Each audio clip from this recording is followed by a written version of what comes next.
आज्ञा लेने आए हो या मेरे प्राण लेने आए हो? राधे, प्राण तो हम दोनों के एक ही हैं, केवल शरीर दो हैं। ये बिछड़ना तो केवल दो शरीरों का है। परंतु बिछड़ने के बाद हमारी क्या दशा होगी, ये नहीं सोचते? सोचता हूं, परंतु जो निर्धारित हो चुकी है वो लीला तो हमें करनी ही होगी। जिस कार्य को करने का भार उठाया है वो कर्तव्य तो हमें पूरा करना ही होगा। ये तो आप जानती हैं। हाँ, जानती हूँ कि आपको अपनी लीला, अपना कर्तव्य राधा से भी अधिक प्यारा है। परंतु आप ये नहीं जानते कि राधा को आपसे अधिक प्यारा और कुछ भी नहीं। उसके लिए और कुछ है भी तो नहीं। राधा के सारे कर्तव्य, सारे कार्य, उसकी सारी आशाएं, आकांक्षाएं, उसकी सारी पूजाएं, अर्चनाएं, ये सब कृष्ण के चरणों में ही अर्पित हैं। इन श्री चरणों को आप हमसे दूर ले जाएंगे तो जैसे यज्ञ के पश्चात यज्ञ कुंड में केवल जली हुई लकड़ियों की राख रह जाती है, उसी प्रकार आपके जाने के पश्चात वृंदावन में केवल राधा की भस्म ही रह जाएगी। इस पीड़ा का मर्म आप नहीं समझ सकते, केवल एक प्रेमिका ही समझ सकती है। केवल प्रेमिका ही क्यों, प्रेमी के हृदय में भी तो पीड़ा होती है। उतनी नहीं, प्रेमी तो अपने पुरुषत्व का सहारा लेकर पीड़ा को सह लेता है, परंतु प्रेमिका का तो एक ही सहारा होता है, उसका प्रेमी।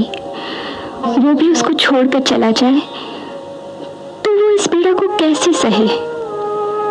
उसे अपना दुख व्यक्त करने के लिए भी प्रेमी के कंधे का सहारा चाहिए, जिस पर वो सिर रखकर रो सके।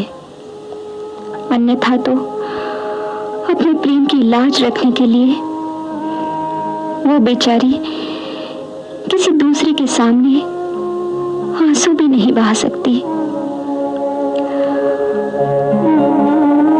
आप तो अपने कर्तव्य की पूर्ति के लिए कभी राजनीति में, कभी युद्ध में, कभी धर्म संस्थापन में अपने आप को व्यस्त कर लेंगे, परंतु आपकी राधा इस अकेलेपन के एक विशाल शून्य में खोकर किससे अपने हृदय की बात कहेगी? मुझसे। तुमसे? हाँ, मुझसे। राधे, मैं जहां भी रहूंगा, वन में या राजमहल में, कर्म क्षेत्र में या फिर युद्ध क्षेत्र में, मैं वचन देता हूं कि हर रात स्वप्नों के भाव जगत में मैं आता रहूंगा, जहां हमारा नित्य मिलन होता रहेगा। नींद आएगी तो स्वप्न आएंगे ना? प्रेमी के विरह में प्रेमिका को अगर सुख की नींद आ जाए तो उसके प्रेम का निरादर होता है। नहीं, प्रेमी से मिलन का विश्वास हो तो फिर किसी भी स्थान पर जाने से प्रेम का कोई निरादर नहीं होता। फिर चाहे वो स्थान नरक लोक हो या स्वर्ग लोक हो अथवा स्वप्न लोक हो। कैसे निर्मोही हो, स्वप्न दिखाकर भरमा रहे हो। कभी कभी मैं सोचती हूँ कि मैं गोलोक छोड़कर इस वृंदावन में ये पीड़ा सहने क्यों चली आई, वहीं आपके अविनाशी रूप के साथ बैठकर धरती पर आपकी मानव लीला का दृश्य देखती रहती। क्यों आपके प्रेम में बावली होकर आपके पीछे पीछे इस मृत्युलोक में चली आई?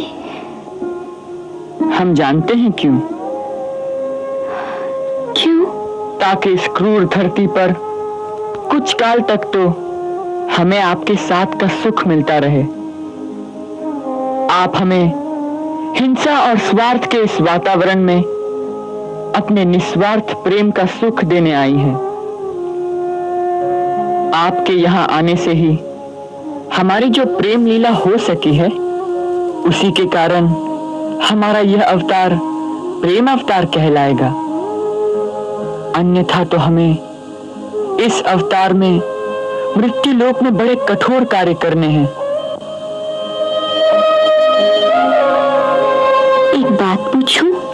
क्या? आप कहते हैं कि आप सदा अपने भक्तों, अपने प्रेमियों के वश में हैं। हाँ। जो वो कहें आप उसे अवश्य मानते हैं? अवश्य। तो यदि मैं कहूं कि तुम मुझे छोड़कर वृंदावन से नहीं जाओगे, तो क्या मानोगे?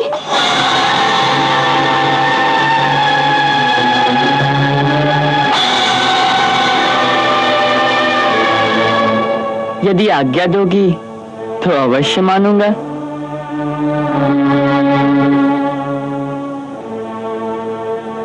तो ठीक है, मैं आज्ञा देती हूँ। मुझे वचन दो कि तुम यहीं मेरे पास रहोगे।